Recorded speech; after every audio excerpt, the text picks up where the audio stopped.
Hello and welcome back to the Electrical Building Design Show. My name is David Robison and I'm your host.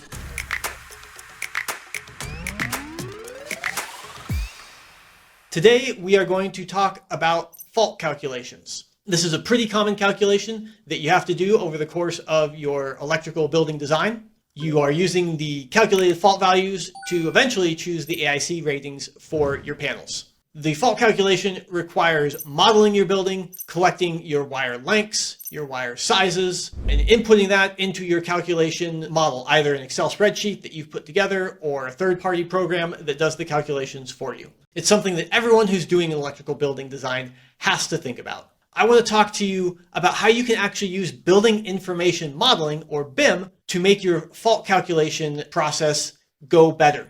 Building information modeling is not something that as electrical engineers we necessarily enjoy talking about. It's something that the architects have put together and they come to us and they say, we want you to use BIM, we want you to do Revit, and we do it because they ask us to. But a lot of times we don't actually see any benefit from using BIM. But there are opportunities, such as fault calculations, where BIM actually can come in and make the processes that we're doing as electrical engineers better and more efficient. So previously, you had to collect all of the data about, again, your wire sizes, your wire lengths, your panels, what's connected to what, and take all of that information and input it into some sort of calculator to calculate your fault. This process is tedious, it's time consuming, it's not very much fun. There's lots of opportunity to miskey a value. There's lots of opportunity for something to change over the course of a project and that not get put back into the calculations that you're doing. So you just have all of these chances where errors can be introduced. And if you're not introducing errors, you're just spending a lot of time on this. Building information modeling actually gives you an opportunity to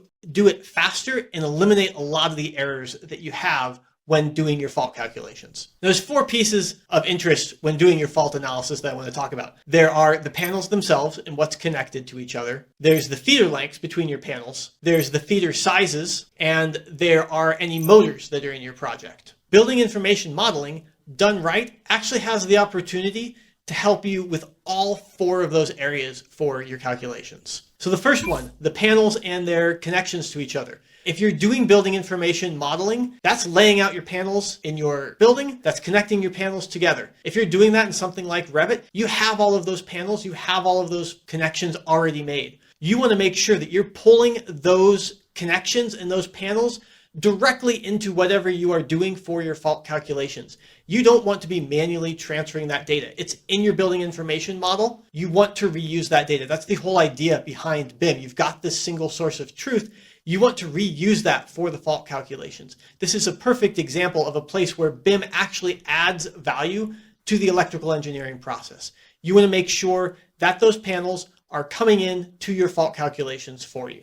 Once you have your panels, then you have the distances between those panels. Again, in building information modeling, you are locating those panels in your model, so you know where they are all located. You can use those locations to calculate those distances. To get a true length, you're going to need to model your conduit. You're probably not going to be doing that, particularly in the beginning of your design stages, but just based upon their locations and either doing a straight line calculation or doing some right angles to account for the walls of the building, you can get something that's going to be close enough for a fault analysis. You wouldn't cut wire based upon those lengths, but just calculating a distance between the 2 panels is something that you can use for your fault analysis. And again, you want to make sure that those values from your building information model are being moved into your fault calculations without you having to do it. You want that to be happening automatically. The information in BIM is used in your fault calculations, and you want to transfer that data.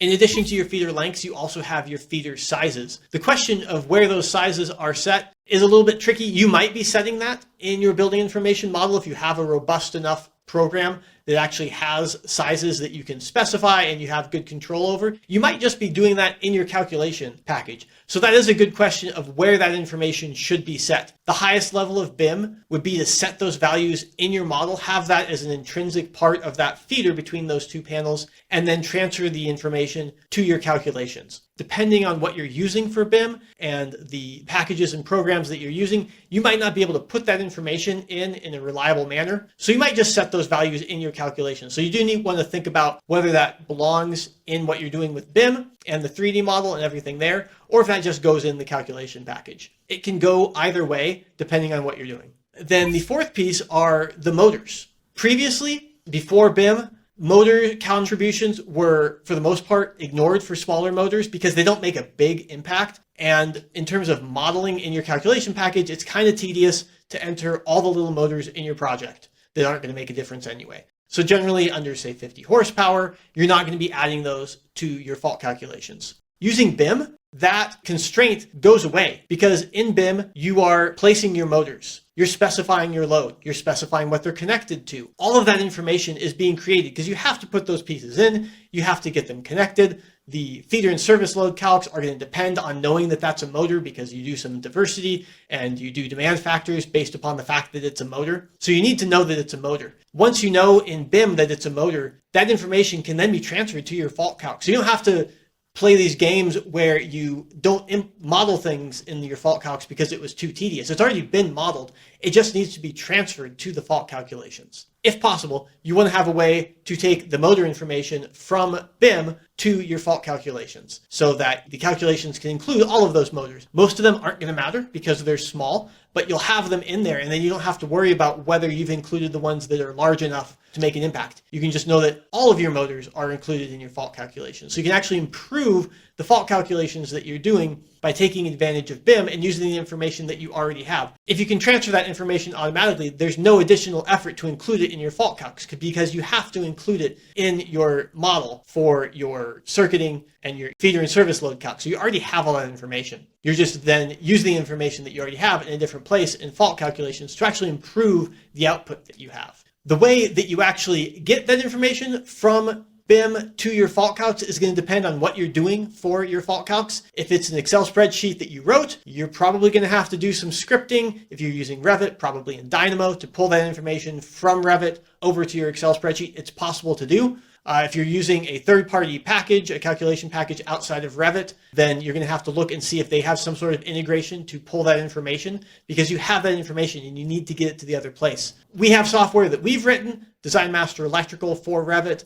One of the ideas is that it's running inside of Revit so we can pull all this information from the Revit model and put it directly into the fault calculations that we have. So those are some of the ways that you can do it. The idea, though, is that in building information modeling, there actually is valuable information that you can use in other places so that you're not having to do the data entry, do the data transfer, and take the time to do that and add the possibility of errors when you're transferring the data or errors when you update it in one place and not the other. So those are my thoughts on how you can actually use building information modeling effectively as an electrical engineer, how it can be something that's useful for you in your fault calculations. I hope you can use this information going forward to be a little bit more productive and have a little bit fewer errors when doing your fault calculations. See you next time.